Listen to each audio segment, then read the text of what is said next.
a graph of the derivative of f. Y'all with me? Okay, so if I'm sketching a graph of the derivative, someone tell me some things I'm thinking. Okay, this is some sort of quadratic, so the derivative should be a line. Okay, good. Anything else you know? Okay, so what is the derivative? And this actually isn't meant to be a hole, it was just meant to be another point. It does look kind of like a hole. What would the derivative be down here? 0. Why would it be 0? It's a minimum, right? The tangent would be horizontal. So right here at that minimum, across the x-axis, what's the slope before that? Negative. And in fact, wouldn't you agree that it's a small slope here, and then it gets steep, so it would get to be a bigger negative? So that's why it does something like that. Okay? And then here we have a positive. It's a small positive, not a very steep slope. But then as we go out, that slope gets really steep, so it gets big. So we have a line. Now, would you agree that even if I hadn't known that that was going to be a line, I could have gotten a decent sketch of that derivative by thinking about the slopes and what those look like? Any questions?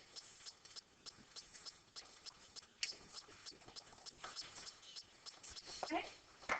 Use the graph of f prime to identify intervals of increasing or decreasing and estimate the values at which f has a relative maximum or minimum. One of the first things that you're going to want to do every time you take an AP exam is look at the graph and decide what is this the graph of. Sometimes they'll give you the graph of the first derivative, sometimes they'll give you the graph of the original, sometimes they'll give you the graph of the second derivative. You have to identify, well, first thing I need to know is what is this graph of? So this says this is the graph of f prime. So this is the derivative. And I want to find increasing, decreasing, maxes, and mins. This is the derivative already. Say that one more time. This is the derivative.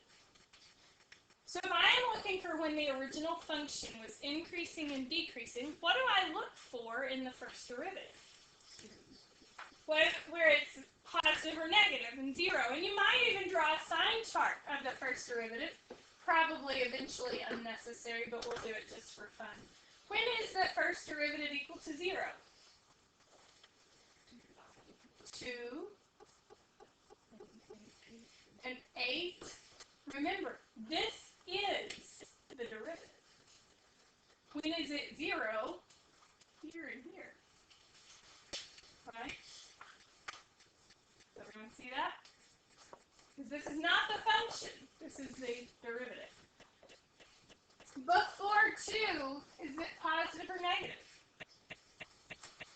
How do you know it's negative? Below the x-axis, right? What about between 2 and 8? Positive. Because it's above the x-axis. What about after 8? Because below the x-axis, right? So now let's answer part A. When is f of x increasing or decreasing? When is f of x increasing? To 8. And when is f of x decreasing? What do you think the most common incorrect answer is on this? What do you think people do wrong on AP exam? Negative infinity to 5 and 5 to infinity. Right? They just look at it as if this is the function. But remember, this is the derivative. So keep that in mind. Speaking of brackets and parentheses, increasing and decreasing, the AP exam will never come off on increasing, decreasing for brackets versus parentheses.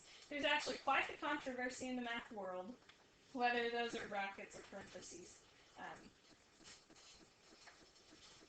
I don't have that kind of time in my life to care. So, my opinion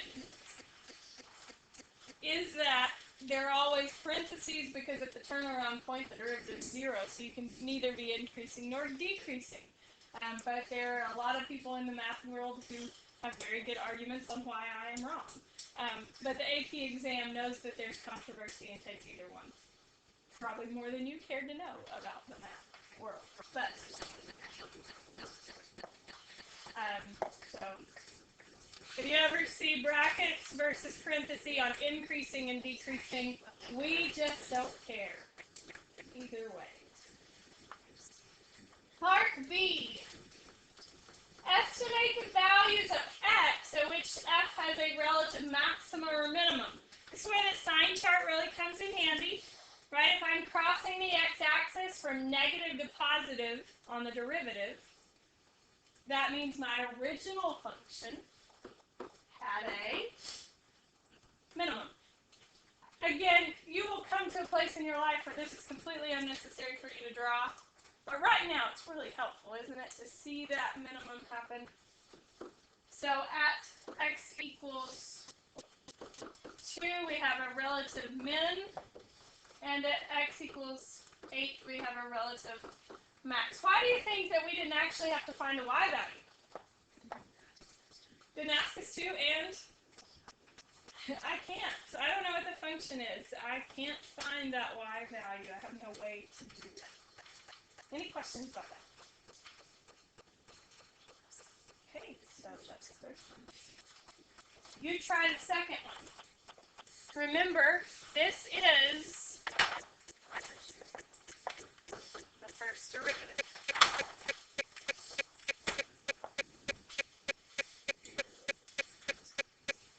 Increasing, decreasing, and x values for relative max and min.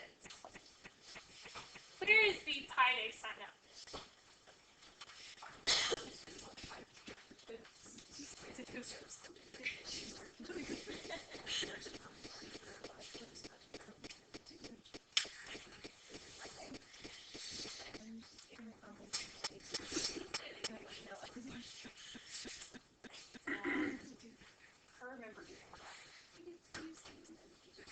I haven't done much upper body stuff since I was in college. I did it in college. I just run. Wait, you I took like 3 weeks off, not on purpose, but remember I couldn't talk or breathe. When I could. But I ran yesterday. It was nice. It was a little rainy. Got a little wet. Do you enjoy running? Yeah, yesterday. I think it's a combination of a stress relief and I do like not being fat and I like to eat. Yeah, I like to between those two things. Working out, but I don't like running. I really do anything else but I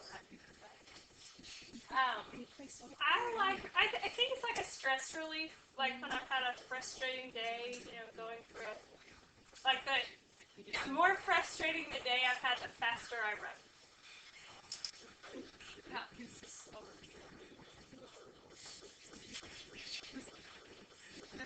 I didn't get to where I ran long until I was out of high school. So when I was in high school, I was at middle distance and 800 in track. And I went to college, and there was this girl. She was a marathonist. And she was trying to increase her speed. And she was like, "Can I run with you?" And I was like, so we kind of balanced each other out. So she slowed me down, and that's where I could run a little longer. And I set her up enough to push her pace. Because I didn't know how to run slow. I can only run slow. I can now. I know how I learned. But when I was in high school, I ran a 2-minute, 30-second 800 meter, so a 2.5-minute half mile. And I didn't really know how to. I mean, I could run a 6-minute mile pretty easy. And that's all I really had to do was race. I didn't know how to run for fun. I learned once I got to college. Yeah. I didn't know that when I was in high school. I was very competitive. I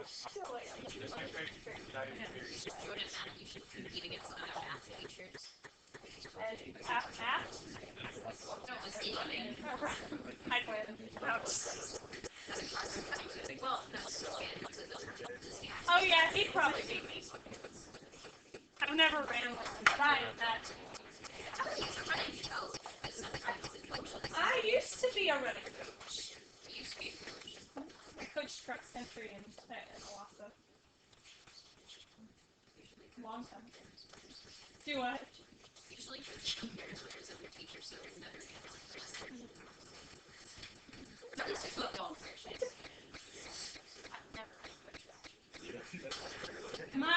One of my best math teachers was, and he was a really good coach. Mansfield's track coach. I don't know if y'all know anything about Mansfield track, but they're pretty awesome. He was my Alpha 1 teacher. You know how to factor?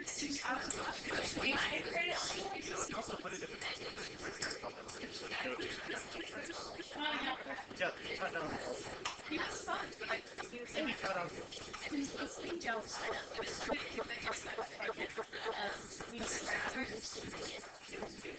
I know, because I can ask. Yes. I can still bring it. Yes. Sign up tomorrow. Let's go.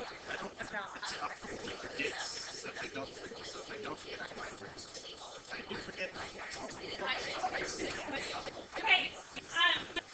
Any questions so far? That's my sign chart for the derivative, right? So, part A, where is my original function increasing?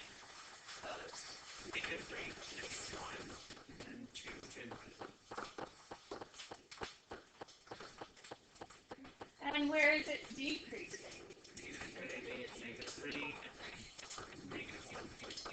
Very good. Oh, that's the part. Increasing. Decreasing. Okay, part B. Relative maximums. Are there any? Yes.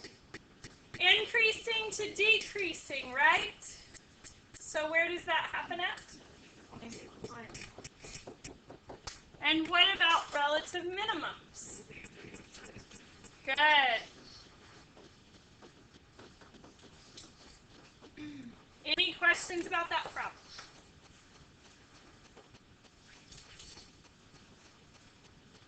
Okay, that was the word I should have yesterday. The next thing we're going to talk about are finding absolute extrema. Remember, the absolute extrema are the highest points on an entire graph or on an entire region of a graph. To find absolute extrema, step one, you're still going to find the critical points. And it wouldn't be a bad idea to still find out whether those critical points were maxes or mins. That's not a crucial step, but it could save you some time in the second step if you knew which ones were maxes or mins or neither. You're going to take the relative maxes and mins and find the y values of those. You're also going to find the y values of the endpoints of the graph. Those are called our candidates for maxes and mins. This is very high-level sophistication. You're going to see which ones are the biggest, and those are the maximum. And you're going to see which one's the smallest, and that's the minimum. I know. Blew your mind. I know, right?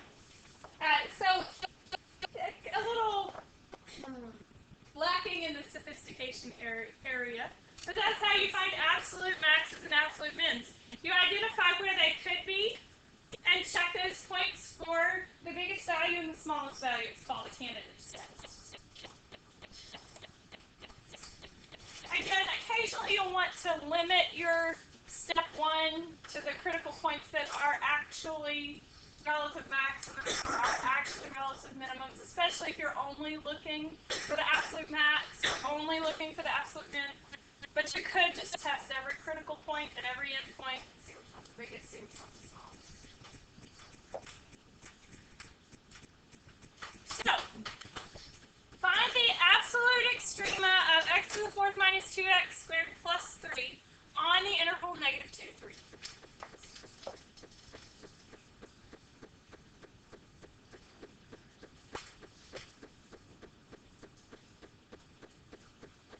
So, our first step is going to feel like what we did yesterday.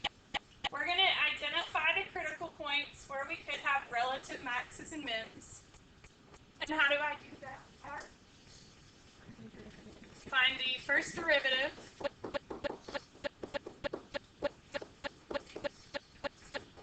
Set that equal to 0. Luckily, it factors.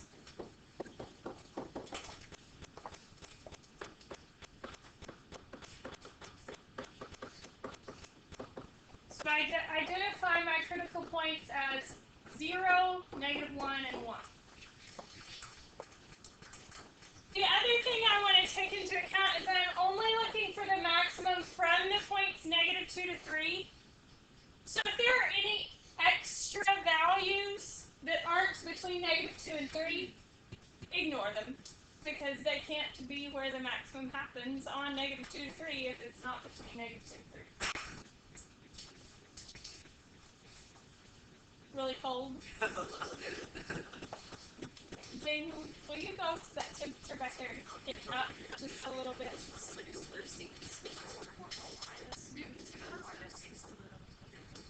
This top part or the blue? On the words, I'll just read them to you because if I turn the, it's all or nothing. So if I turn the lights off, it's this goes x to the fourth. This one, I'll read it when we get out. Okay, any questions so far on example number 5? Now, from this point, normally I would do a sign chart and identify which ones are relative maxes and relative mins. You can do that step, but you don't have to. But you can, especially if this is a non-calculator problem and you want to limit how many things you have to plug in. You could decide which ones are relative maxes and mins. But I'm just going to plug them all in. So I'm going to do f of -2. Where did I get -2? It's an endpoint, right? I'm going to plug in every endpoint, and I'm going to plug in every critical value. F of -1, f of 0, f of 1, and f of 3.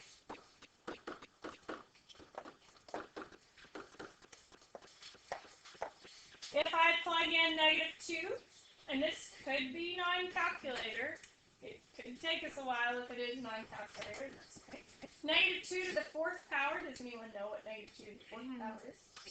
16. -2 squared is 4. 4 times 2 is 8, so I get 16 minus 8, which is 8. 8 plus 3. Now I'm going to plug in -1.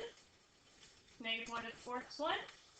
-1 squared is 1. So 1 minus 2 is -1 plus 3 is 2. It turns out 1 is going to be 2 as well. Just saving myself some time because the squared and the fourth power. And then 3 takes us the longest. 3 to the fourth power is 12. 81. 9 times 9. 3 squared and 3 squared. Which would work, which is 81. Either way. 81 minus 18 is 61. 61 plus 30 is. So you tell me what's the maximum? What's the minimum? What's the minimum? 2 is the minimum. Now, one of the questions that comes up is, can there be 2 absolute minimums? No. Can there be 2 places where the absolute minimum happens at? Yes. An absolute minimum is the lowest value, right, Lane? On the graph. So 2 is the lowest value on the graph. It happens to have an different places. So, to answer this question, the absolute minimum is 2 at -1 and 1.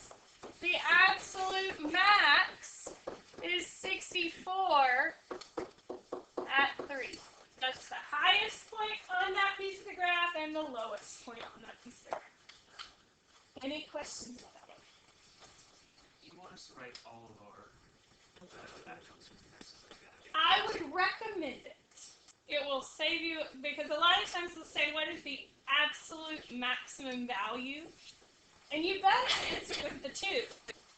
But the good thing is if you answer this way, you answer both questions. Other times they ask, where is the maximum value at? Right, it answers both questions, and it clearly says which one's which. So you kind of cover it. Yes. 3 is 64. Uh-oh. Joseph, did you steer me wrong? maybe. Okay, so let's try again. 81 minus 18 is 60. Oh, yeah. I forgot to add stuff. Maybe. Okay. So, It's alright. 66. So you said? 81, that's 81 minus 18 plus 3.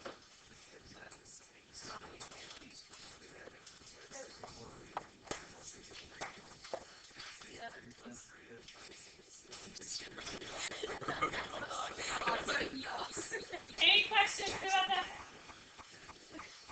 Okay, number 6. And if you can't read that function, it's e to the x over x minus 2.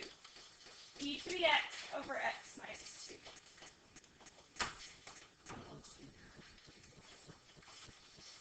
So, fun derivative.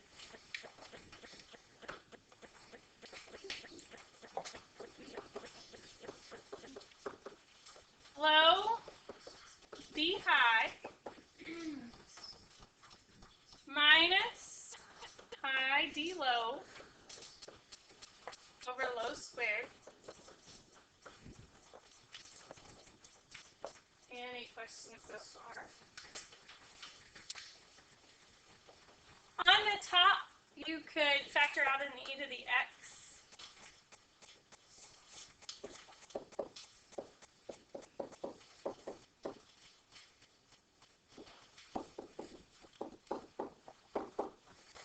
Which is e to the x times x minus 3 over x minus 2.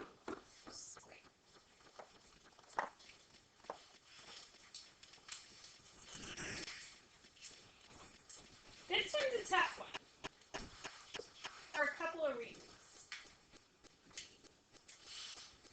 One, the derivative wasn't particularly easy. Let's talk about critical points. 3 and 2. 3 and 2, everyone agree? Yeah. Good, and 4 is an endpoint. Perfect. So we're going to test f of 3, f of 2, and f of 4.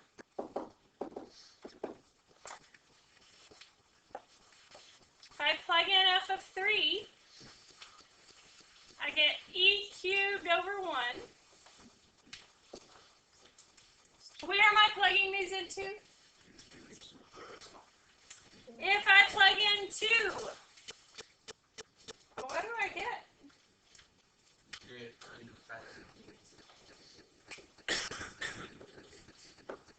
Gotta figure out what that means.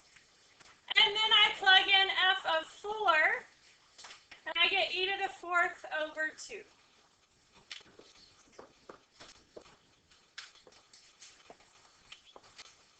So, if I were looking at a picture of this graph,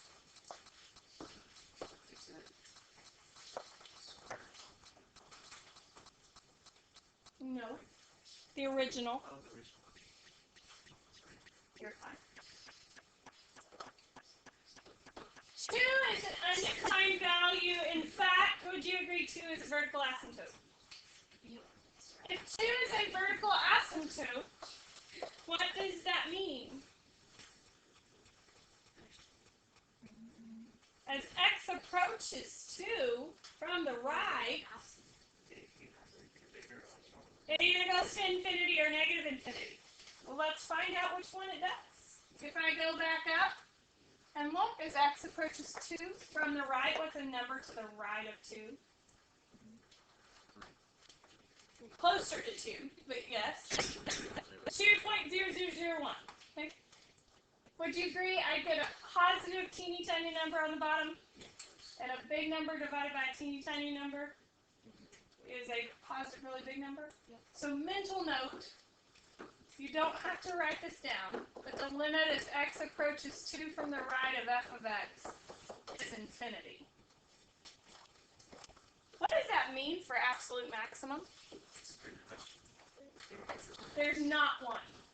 Now, if you think back to the extreme value theorem, an absolute minimum and maximum is guaranteed when we have a continuous function on a closed interval. The two ruined it. So start in your notes, but watch out for asymptotes. Asymptotes ruin your absolute extrema. So there is no absolute max. But then you could envision that this says something like this. E to the 4th divided by 2 and e cubed. What is e to the 4th divided by 2? And what is e cubed? What is e to the 4th divided by 2? Actually,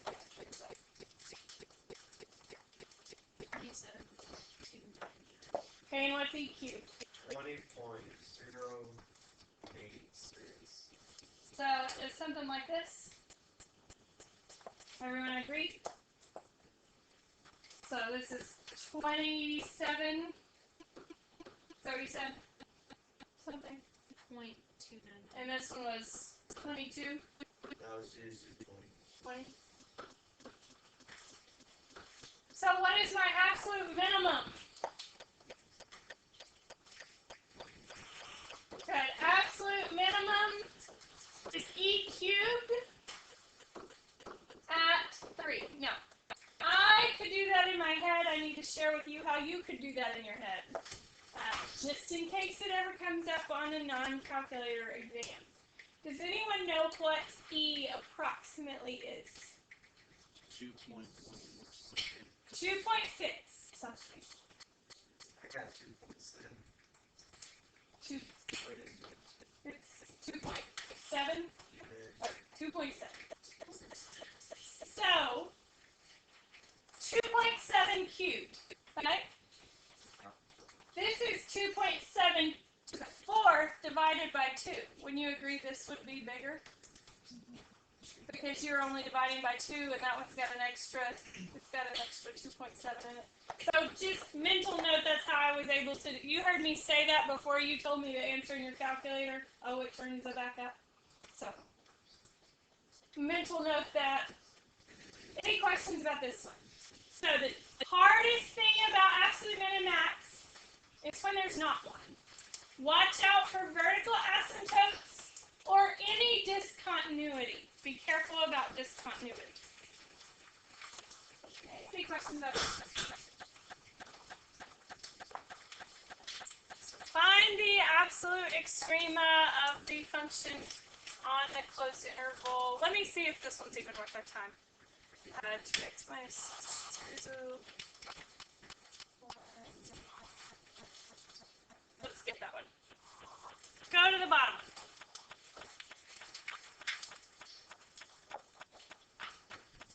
Now that I know, and you might even add it to your steps, now that I know to watch out for vertical asymptotes or discontinuities, you might ask your question before you even start the problem. Are there any discontinuities or vertical asymptotes?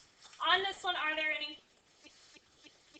Any place where the denominator is 0 or otherwise undefined? Not in a real number system, right? Because you square a number and add 3 to it, that's not 0. in a real number system, you can't take a positive number and add 3 to it, get 0, right? So, I'm going to do the derivative. Do what? The way you said that, it made it sound like we're eventually going to do something not in real numbers. Well, in Algebra 2, you might have answered square root of 3i and negative square root of 3i, but in calculus, we don't care about i's. We're talking real stuff. All Cal 1. No i's in Cal 1.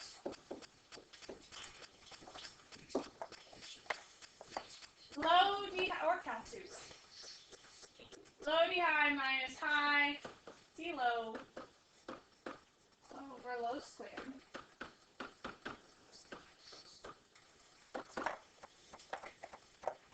So I have 2t cubed plus 6t minus 2t cubed, which works out really nice, doesn't it?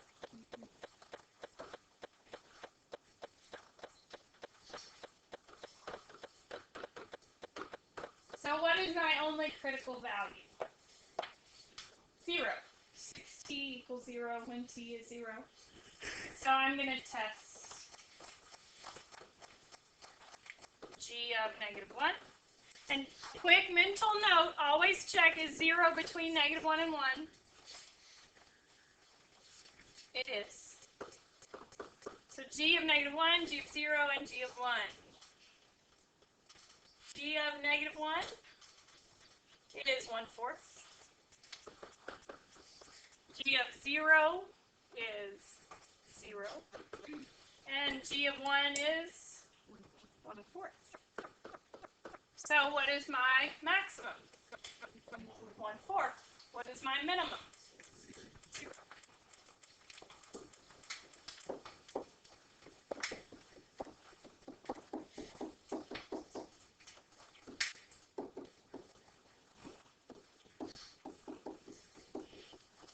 I guess I should use t.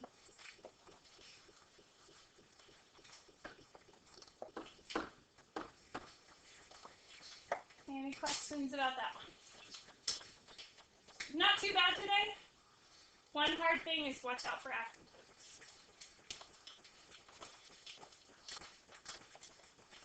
Okay.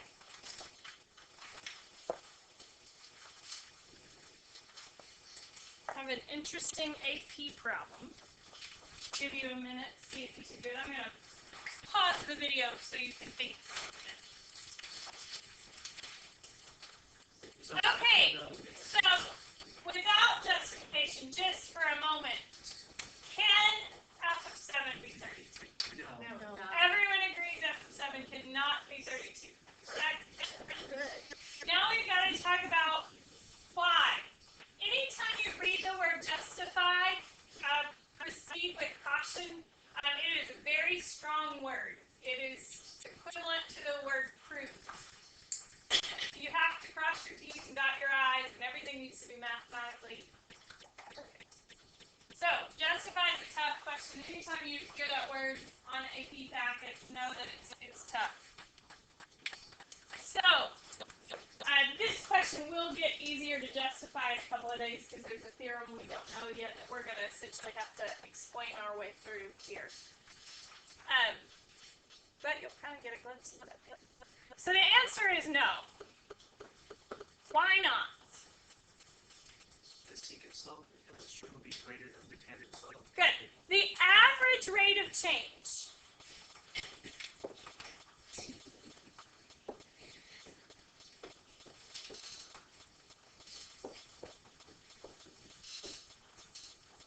Between 2 and 7 would be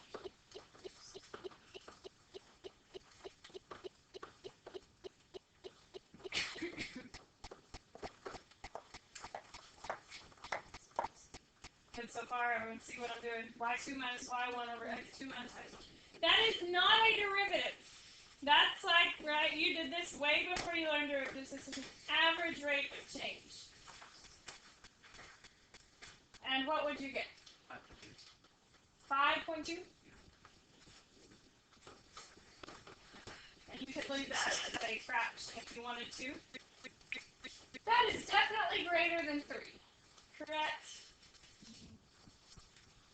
If the average rate of change is greater than 3, would you agree that at some point on the curve, the instantaneous rate of change would have to be greater than 3? That's actually our next theorem we're going to learn. It's called the mean value theorem. That the average rate of change at some point on an interval would have to equal the instantaneous rate of change. We don't know that yet. So, but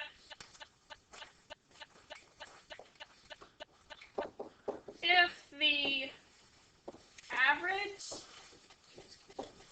rate of change is